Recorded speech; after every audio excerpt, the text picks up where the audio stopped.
తెలివైన పేద కుటుంబం. ఒక పల్లెటూరిలో ఒక పేద కుటుంబం ఉండేది. ఆ ఇంటి యజమాని ఏడుకొండలు, అతనికి భార్య ధనమ్మ, కూతురు పుష్పవతి, కొడుకు రమేష్ ఉన్నారు. ఏడుకొండలు ఆ ఊళ్ళోనే వడ్ల బస్తాలు, బియ్యం, కూరగాయల మూటలు మోసే హమాలి పని చేసేవాడు. ధనమ్మ వ్యవసాయ కూలీగా పొలంలో పనులకెళ్తూ ఉండేది. పిల్లలిద్దరూ ప్రభుత్వ పాఠశాలలో చదువుకుంటూ ఉంటారు. వాళ్లది పేద కుటుంబమే అయినా తెలివితేటలు మాత్రం మెండుగా ఉన్నాయి. ఉదయం నిద్రలేవగానే ఏడుకొండలు ఎప్పటిలాగే పని వెతుక్కోవడం కోసం వెళ్ళిపోతాడు. ఏట్రా ఏడుకొండలు, పొద్దు పొద్దున్నే ఇట్టా వచ్చావు? వడ్ల బస్తాలు మోసే పానేమైనా దొరుకుద్దేమోనని వచ్చానయ్యా. ఇంతకు ముందే మీ వాళ్ళొచ్చి పనిలో చేరారా? ఉన్న పని వాళ్ళకే సరిపోతుంది. ఈసారున్నప్పుడు చెప్తానులే నీకు. అట్టగేనయ్యా అని వెళ్ళిపోయాడు.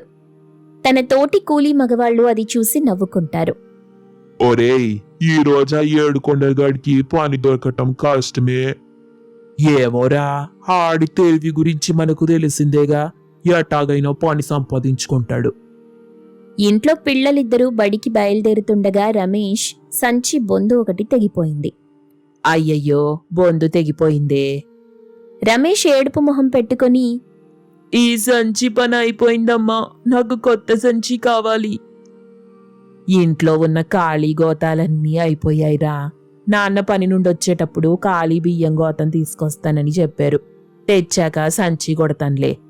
రమేష్ అలకమొహం పెట్టి, నాక గోతం సంచి వద్దు. నా తోటి పిల్లలంతా నన్ను చూసి ఎగతాళి చేస్తున్నారు. నాకు కొట్లో కొనే సంచే కావాలి. అమ్మో, అది చాలా ఖరీదవుతుందిరా తమ్ముడు. మా అయ్య గదు, నా బంగారం గదు, నా మాట వినయ్యా.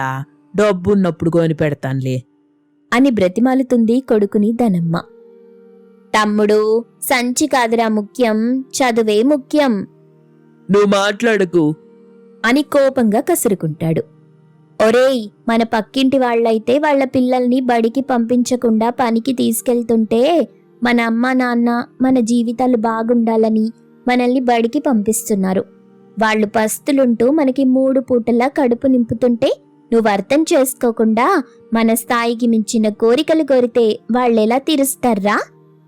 నా బంగారు తల్లి, తల్లిదండ్రి కష్టాన్ని ఎంత బాగా అర్థం చేసుకున్నావే అని మురిసిపోతుంది ధనమ్మ. నన్ను క్షమించమ్మా, ఇంకెప్పుడు నిన్ను బాధ పెట్టను అని గౌతమ్ సంచిని కట్టుకుని భుజాన తగిలించుకొని అక్కతో పాటు స్కూల్కి బయలుదేరి వెళ్ళిపోయాడు. పేదరికం పిల్లల చిన్న చిన్న కోరికలకు అడ్డం కాకూడదు. వాళ్ళు కోరుకున్నట్టు ఆ సంచి ఎట్టాగైనా సాధించాలా అనుకుంది. కూలి పనులకి వెళ్ళిపోయింది. మరోవైపు ఏడుకొండలు అందర్నీ పని కోసం అడుగుతూనే ఉన్నాడు. కాని ఎక్కడా పని దొరకదు. దిగులుగా ఒక దగ్గర కూర్చుంటాడు.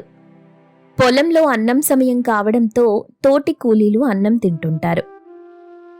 ఏటిదనమ్మా, నీకు ఆకలి కావట్లేదు? అన్నం క్యారేజీ తెచ్చుకోలేదేమో, ఇంట్లో బియ్యం అయిపోయాయేమో. అట్టగైతే మా దగ్గరికి రావే, తలో ముద్ద పెడతాం గదా. అట్ట పస్తులుండటం దేనికి? ఇంట్లో బియ్యం కొద్దిగా ఉండడంతో మళ్లీ బియ్యం కొనే వరకు పిల్లలకి 3 పూటలా కావాలని క్యారేజీ తెచ్చుకోలేదు ధనమ్మ. మీ గురించి నాకు బాగా తెలుసు. ఇప్పుడు ముద్ద పెడతారు, తర్వాత దెప్పి పొడుస్తారు, ఊరంతా సాటింపేస్తారు. నేను కూటికి పేదదాన్నే కావచ్చు గాని ఆత్మాభిమానానికి కాదు. పోనీ మీ దగ్గర తినకపోయినా ఇంట్లో బియ్యం లేవని చెప్పినా చావే మీతో. నలుగురిలో పట్టుకొని మా ఇంటాయన్నడిగి సులకన చేసి మాట్లాడతారు అని మనసులో అనుకుంది. ఏటే, రమ్మని పిలుస్తుంటే ఉలుకు పలుకు లేకుండా అట్టాగే నిలబడ్డావు? కావాలనే క్యారేజీ తెచ్చుకోలేదు. ఈరోజు ఒక్క పొద్దున్నానులే, మీరు తినండి. తోటి కూలీలు అన్నం తింటూ గుసగుసలాడుకుంటున్నారు. ఈ ధనమ్మ అబద్ధం చెప్తుందే, మన దగ్గర సులకన కాకూడదని. సానా తెలివైంది. ఎన్ని ఇబ్బందులొచ్చినా ఇంటి గుట్ట అస్సలు బయటికి రానియ్యదు. గుట్టుగా సంసారం చేసుకునే ఇల్లాలు. నేను కాపురానికి వచ్చినప్పటి నుండి చూస్తున్నాగా, ఇంట్లో ఏదైనా తక్కువైతే చాలు ఊళ్ళో చాలా మంది మొగుడు పెళ్ళాలు రోడ్డెక్కి గొడవ పడుతుంటారు. కాని ధనమ్మ గొడవ పడటం మాత్రం నేను ఇప్పటిదాకా చూడనే లేదు. అవునే, ఎట్టాంటి సమస్య వచ్చినా తెలివిగా దాటేస్తుంది తప్ప ఎవ్వరిని దేహి అని అడుక్కోదనుకో, ఒకరి మోహాన కొట్టినట్టు బతుకుతుంది. అందుకే మనందరికంటే దానికే ఊళ్ళో గౌరవం ఎక్కువ. నోరు ముయ్యండే, దాన్ని ఓ పొగిడేస్తున్నారేంటి? నాకివతల ఒళ్ళు మాండిపోతుంటేను. మాకు మాత్రం దాని మీద ప్రేమ అనుకున్నావా ఏంటి? ఈర్ష్యతోనే ఇట్ట మాట్లాడుతున్నాం. ఏదో ఓ రోజు మనల్ని దేహి అని సాయం అడక్కపోతుందా? అప్పుడు చెప్తాను అని అనుకుంటారు. ఏడుకొండలు ఎక్కడా పని దొరక్కపోవడంతో ఒక చెట్టు దగ్గర నిలబడి ఆలోచిస్తాడు. తనలో తాను, ఇది చలికాలం, చలిమంట వేసుకొని చలిగాచుకోవడానికి అందరికీ కట్టెలు కావాలి గదా, ఆ పని నేనెందుకు చెయ్యకూడదు అని గబగబా అడవికెళ్ళి కట్టెలు కొట్టి తెచ్చి ఊళ్ళో తిరిగి అమ్ముతున్నాడు. అది ఇంటిపక్క తోటి వాళ్లలో ఒకడు చూశాడు. గబగబా మిల్లు దగ్గరికొచ్చి మిగతా వాళ్ళందరికీ చెప్పాడు. నేను చెప్పాను గదరా, ఆడి తెలివే ఏరని. ఎక్కడా పని దొరక్కుంటే ఆడే పని కల్పించుకుంటాడు. ఒరేయ్, ఆ 7 కొండలు గాని ఈ రోజు మనకంటే ఎక్కువ డబ్బు ఇంటికి పట్టుకెళ్ళాడంటే మన పెళ్ళాల దగ్గర మనం తలెత్తుకోలేం రోయ్. భయపడకండిరా, ఆడు పని సంపాదించి డబ్బు తీసుకుని వచ్చినా ఆ డబ్బాడి దగ్గర ఎట్టా కొట్టెయ్యాలో నాకు బాగా తెలుసు. చీకటి పడే వరకు కట్టెలమ్మి ఆ డబ్బు తీసుకుని సంతోషంగా బియ్యం తీసుకోవడానికి మిల్లుకి వెళ్తుండగా అతని వెనకాలే వచ్చి మొఖానికి ముసుగు వేసి డబ్బు దొంగిలించుకుని వెళ్లిపోతారు తోటివాళ్లు. పిల్లలకి పొద్దున ఉన్న కాస్త చద్దన్నం పెట్టింది ధనమ్మ. వాళ్లు తినేసి పెందలకడనే పడుకుండిపోతారు. ధనమ్మ భర్త కోసం వాకిట్లో కూర్చుని ఎదురుచూస్తుంది. కొద్దిసేపటికింటికొస్తాడు ఏడుకొండలు. భర్త మొహంలో జీవకళ లేకపోవడంతో, ఏవైందయ్యా, ఈ రోజు కూడా పని దొరకలేదా? దొరికిందే, కానీ ఎవరో కూలి డబ్బులు దొంగిలించుకుపోయారు అని జరిగిన విషయం చెప్పి బాధపడ్డాడు. అది విని ధనమ్మ కూడా చాలా బాధపడింది. తనలాగే భర్త కూడా రోజంతా పస్తున్నాడని పీక్కుపోయిన భర్త మొహం చూస్తే అర్థమవుతుంది ధనమ్మకి. బాధపడకయ్యా, అన్నిటికీ దేవుడే ఉన్నాడు. అట్టా అనుకోవడం తప్ప ఏం చెయ్యలేమే అని అరుగు మీద కూర్చున్నాడు. గబగబా పక్కింటి పార్వతి దగ్గరికి వెళ్ళింది ధనమ్మ. ఏంటి ధనమ్మ ఇట్టా వచ్చావు? పార్వతి, కాసిని బియ్యం బదిలిస్తావా? అలాగా, మరి పొద్దున పొలంలో బియ్యం లేక కాదు, కావాలని ఒక్క పొద్దున్నానన్నావుగా. అది నిజమే గాని బియ్యం గోతానికి బొక్కలు పెట్టి ఇంట్లో ఉన్న ఎలుకలు బియ్యం మొత్తం తినేశాయి. ఎలుకలు తిన్న బియ్యం వండుకొని తినటం మంచిది కాదు గాని వచ్చి అడుగుతున్నా. అట్టగా, మా ఇంట్లో కూడా బియ్యం అయిపోయాయి ధనమ్మ. ఈ పూటకే కాసిన్నుంటే ఉడకేశాను, మేం కూడా రేపు తెచ్చుకోవాలి అని అబద్ధం చెప్పింది. అట్టగా, సర్లే అని వెళ్ళిపోయింది. మళ్ళీ నువ్వు దిక్కులేక నా దగ్గరికేగా రావాలి. నీ తెలివితేటల పక్కన పెట్టి తినడానికి లేదని బియ్యం అడుక్కున్నప్పుడే ఇస్తాను అని అనుకుంది పార్వతి. ధనమ్మ మిగతా ఇరుగు పొరుగు అందర్నీ కూడా అడిగింది. కాని ఎవ్వరూ ఇవ్వరు. చేసేదేం లేక ఇద్దరూ పస్తున్నారు. ఆ రాత్రంతా నిద్ర పట్టదు ధనమ్మకి. బియ్యం వచ్చే మార్గమేంటని ఆలోచిస్తుంది. రేపు పిల్లలకి ఏం వండి పెట్టాలా అని తలమునకలైపోతుంది. అలా తెల్లవార్లు ఆలోచిస్తుంది. అప్పుడు తనకి ఒక ఉపాయం తట్టింది. తన మదిలో రేగిపండ్ల చెట్లు గుర్తొస్తాయి. ఈ చలికాలం రేగిపండ్లు బాగా కాస్తాయిగా, ఆటిని తెచ్చి ఊళ్ళో అమ్మితే బియ్యం వస్తాయి అనుకొని తెల్లవారగానే గబగబా అడవికెళ్ళి రేగిపండ్లు కోసుకొచ్చి ఊళ్ళో తీసుకెళ్లి డబ్బులకి, బియ్యానికి, కూరగాయలకి అమ్ముతుంది. అది చూసి పార్వతి మిగతా వాళ్లు బిత్తరపోతారు. అమ్మో అమ్మో, దీని తెలివి తెల్లారా, మనకు కూడా రాలేదిట్టంట ఆలోచన. నేను చెప్పాను గదే, దీన్ని దెబ్బ కొట్టడం మన వల్ల కాదని. అవునవును, ఈ ధనమ్మ బతక నేర్సింది. ఎట్టాంటి సమస్య వచ్చినా పరిష్కరించుకునే తెలివితేటలు మెండుగా ఉన్నాయి దీనికి. భర్త పిల్లలు నిద్రలేచేసరికి ఘుమఘుమలాడే వంట తయారు చేసింది ధనమ్మ. పిల్లలు లొట్టలేసుకుని తింటారు. ఎట్టా చేసావే? తెలివితేటలుంటే పేదరికాన్ని జయించటం కష్టమేం కాదయ్యా అని విషయం మొత్తం వివరించింది ధనమ్మ. అది విని ఏడుకొండలు కూడా సంతోషిస్తాడు. అలా ఆ కుటుంబం ఎలాంటి సమస్యొచ్చినా సరే తెలివిగా పరిష్కరించుకుంటూ సంతోషంగా జీవనం సాగిస్తుంటారు. ఒక ఊరిలో రవణమ్మ, మంగయ్య అనే ఇద్దరు భార్యాభర్తలున్నారు. వాళ్లకి ఒక కొడుకు ఆకాష్, ఒక కూతురు లత ఉన్నారు. భార్యాభర్తలిద్దరూ ఒట్టి పిసినారులు. అలాగని ఇద్దరూ బద్దకస్తులేం కాదు. గొడ్డు చాకిరీ చేసి డబ్బు సంపాదిస్తూ ఉంటారు. కాని వాటిని ఖర్చు పెట్టడానికి మాత్రం వాళ్ళకి మనస్సు రాదు. సంపాదించిన డబ్బంతా జాగ్రత్తగా దాచిపెట్టుకుంటూ పిసినారులుగా బతుకుతుంటారు. రవణమ్మకి కుట్టు మిషన్ ఉంది. ఊళ్ళో వాళ్లు కుట్టమని ఇచ్చిన గుడ్డలో నుండి కొంత గుడ్డని పక్కకి తీసి దాంతో అన్ని రంగుల గుడ్డలతో కూతురికి డ్రెస్ కుడుతుంది. పండక్కి కొత్త బట్టలు కావాలని అడిగావు కదా, ఇదిగో నీకోసమే కొత్త డ్రెస్ కుట్టాను. ఛీ, ఇదేం బాగోలేదు.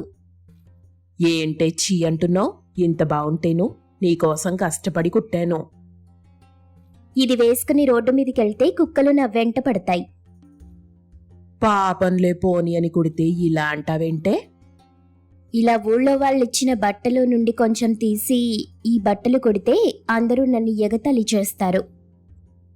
నీకు ఎగతాళి గురించి అంత పట్టింపేంటి? ఎవరేమనుకుంటే మనకేంటి? వాళ్ల పళ్ళే బయటపడతాయి. ఆకాష్ బ్రష్తో పళ్ళు తోముకోబోతుంటాడు. అది చూసిన మంగయ్య, ఒరేయ్, ఏంట్రా బ్రష్ చేసుకుంటున్నావు? మీరు పిసినారిగా ఉండేది కాక మమ్మల్ని కూడా పిసినారిగా తయారు చేస్తారా? ఏంట్రోయ్, పిసినారితనం అంటే అంత చులకనగా ఉంది ఏంట్రా నీకు? అట్టంటి పిసినారోళ్ళేరా బాగా డబ్బు సంపాదించేసి ధనవంతులైపోయేది. ధనవంతులైనా ఉపయోగమేముంది? ఆ డబ్బు ఎటు వాడరు కదా. మన ఊళ్ళోనే అందరికంటే ధనవంతులం మనం. కానీ ఊళ్ళో అందరికంటే పేదవాళ్లలాగా బ్రతుకుతున్నాం మీ పిసినరితనం వల్ల. మేమిలా పిసినారిగా ఉండేది ముందు ముందు రోజుల్లో మనకే కష్టాలు రాకుండా ఉండడానికి. ఉన్న డబ్బంతా ఇప్పుడే కాజేసుకుంటే కష్టం వచ్చినప్పుడు ఏం చేస్తామే?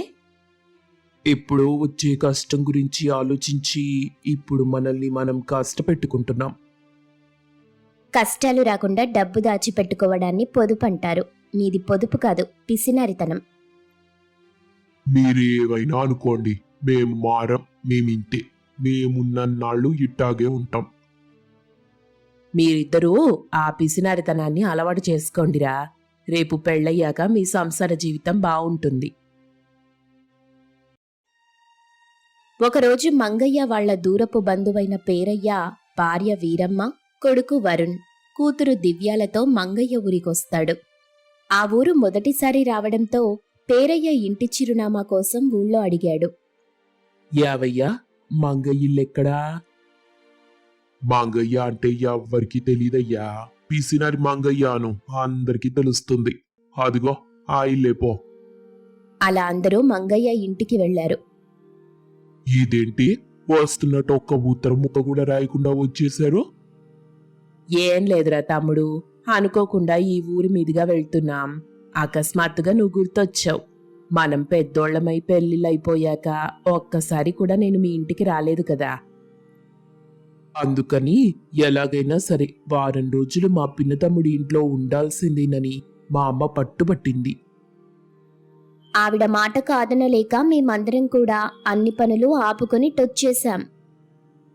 మంగయ్య, రవణమ్మ అనుకోకుండా ఇంటికి చుట్టాలు రావడంతో ఖర్చు పెరిగిపోతుందని తెగ బాధపడతారు. ఇద్దరూ లోపలికెళ్లి మాట్లాడుకుంటారు. ఏమే, ఎట్టగైనా ఇళ్లనింట్లో నుండి పంపించేయాలి. దానికి నా దగ్గర ఒక ఉపాయం ఉంది. వంటల్లో ఉప్పు లేకుండా చేస్తాను. దెబ్బకి ఆ కారం మంటకి ఓగిర్చుకుంటూ పారిపోతారు. గది బయట నుండి పేరయ్య తన కుటుంబం వాళ్ళు ఈ మాటలు వింటారు. మానమీళ్లకి మించిన పీసినారోళ్లమని వీళ్లకు తెలీదు పాపం. వీళ్ళు ఏం చేసినా మనం ఇక్కడి నుండి కదిలేదే లేదు. వారం రోజులు ఇక్కడే. మరి అప్పటి వరకు మనకి బట్టలెలాగా? ఒరే అన్నయ్య, ఆ లతా బట్టలు నేను కట్టుకుంటాను. వాళ్ళన్నయ్య ఆకాష్ బట్టలు నువ్వు కట్టుకో. యావయ్యా, నేను ఆ రవణమ్మ బట్టలు కట్టుకుంటాను, నువ్వు మంగయ్య బట్టలు కట్టుకో. అటగేనే అనుకుని నలుగురు వాళ్ల కొత్త బట్టలు వేసుకుంటారు. అమ్మ చూడవే, అది నా కొత్త బట్టలు వేసుకుంది. వాడు కూడా నా కొత్త బట్టలు కట్టుకున్నాడు. నేను ఇంతవరకు ఒక్కసారి కూడా కట్టుకోకుండా ఎన్నో ఏళ్లుగా ట్రంకు పెట్టెలో పెట్టి పూజ చేస్తున్న నా కొత్త పంచ కట్టుకున్నాడు. మరి నా బాధ ఎవరికి చెప్పుకోవాలి? నేను పెళ్ళైన కొత్తలో కొనుక్కున్న చీరది, దాన్ని కట్టుకుందది. అని నలుగురు గుర్రుగా ఉంటారు. పేరయ్య కుటుంబ సభ్యులు నలుగురు బట్టలు చూసుకుని మురిసిపోతూ ఆహా ఓహో అనుకుంటూ భోజనం చేయడానికి కూర్చున్నారు. అది చూసిన రవణమ్మ తన మనసులో, కూర్చోండి కూర్చోండి, నా వంట దెబ్బకి మీరొచ్చిన దారినే పారిపోతారు చూడండి అని నవ్వు నటిస్తూ నలుగురికి భోజనం వడ్డిస్తుంది. మీరు కూడా మాతో పాటు భోజనం చెయ్యండి బావగారు. అయ్యో అది తప్పు. ముందు అతిథులు తిన్నాకే ఇంటి వాళ్ళు తినాలి. నలుగురు తినటం మొదలెట్టారు. కాని మంగయ్య రమణమ్మ వాళ్ళు ఊహించినట్టు వాళ్లేం మంట అనరు. తృప్తిగా ఆహా ఓహో అని లొట్టలేసుకుంటూ తింటారు. ఆహా అత్త, ఇట్లాంటి రుచికరమైన భోజనం నా జీవితంలో తినలేదనుకో. ఇలాంటి భోజనం ఇంకొక వారం రోజులు పెట్టావంటే నీకు మేం రుణపడిపోతామనుకో అత్తా అని వండిన వంటలు మొత్తం ఒక్క ముద్ద మిగిల్చకుండా లాగించేస్తారు. అది చూసి బిత్తరపోతారు రవణమ్మ మంగయ్య. ఇదేటండి, ఇళ్ళు మనుషులా రాక్షసులా ఇట్ట తినేశారు? నేను వేసిన కారం మంటకి కనీసం కళ్ళ వెంట చెమ్మ నీరు రాలేదు. మనమే పిసినారోళ్ళం అనుకుంటే వీళ్ళు మనల్ని మించిన పిసినారి చుట్టల్లాగా ఉన్నారే. వంట ఎలా చేసినా ఆహా ఓహో అంటూ లొట్టలేసుకుంటూ తింటున్నారు. నాన్న, మన పిసినారితనానికి బొక్క పడేలాగుంది. అలా 3 రోజులు గడిచిపోతాయి.